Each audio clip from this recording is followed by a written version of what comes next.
মা তুলসী তলত শুৱাই থৈছে যে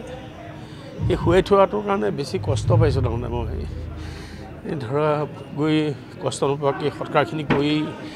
আহিব পৰালে ভাল আছিলে কিন্তু এতিয়া এনেকুৱা সময়ত হ'ল মই যাব নোৱাৰোঁ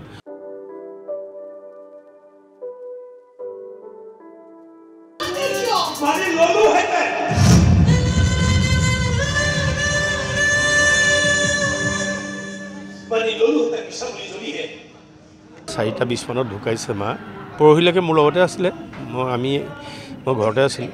মোৰ অলপ গাটো বেয়া কাৰণে মই লখিমপুৰৰ পৰা অহা যোৱা কৰা নাছিলোঁ আজি আবেলি সময়ত মা ঢুকাইছে আৰু এতিয়া মা তুলসী তলতে মাক থৈ দিয়া হৈছে আৰু মোৰ বন্ধুবৰ্গ আহিছে নিবলৈ ইয়াৰ পৰা মানুহ যাব আৰু নাটকখন কৰিবই লাগিব মানুহৰ দৰ্শকৰ প্ৰতি আমাৰ দায়বদ্ধতা থিয়েটাৰখনৰ প্ৰতি দায়বদ্ধতা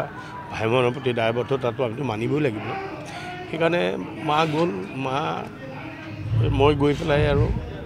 শেষ কৰি পেলাই মা ওচৰলৈ যাম ভাইমন এটা পৰিৱেশ মানে বিশেষকৈ মোৰ অকণমান অসুবিধা হৈছে কেলৈ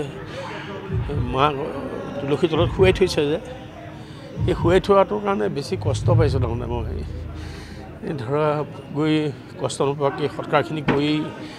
আহিব পৰালে ভাল আছিলে কিন্তু এতিয়া এনেকুৱা সময়ত হ'ল মই যাব নোৱাৰোঁ আৰু মোৰ সৰু ভাইটিও গুৱাহাটীত আহি আছে গতিকে ভগৱানে যি কৰিলে উপায়টো নাই মৃত্যুটো মানিবই লাগিব কিন্তু মৃত্যুৰ লগে লগে সকলোতো শেষ হৈ যাব নোৱাৰে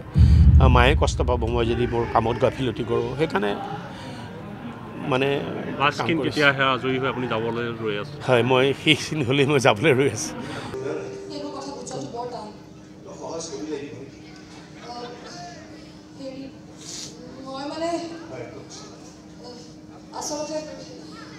মই আপোনাক ভাল পাই পেলাইছোঁ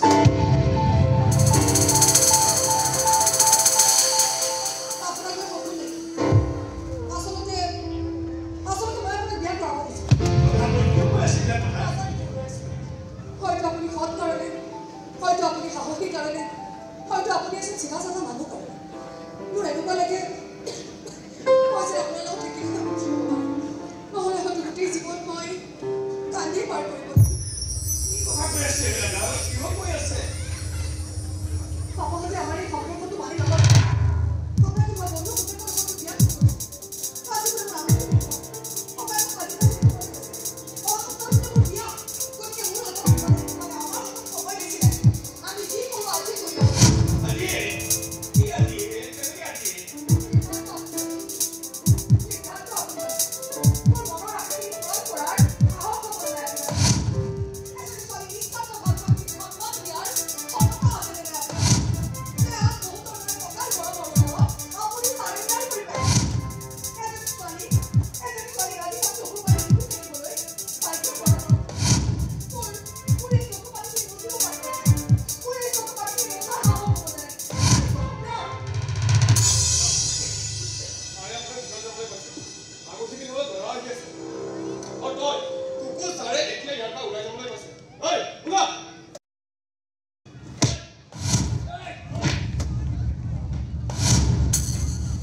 Hey!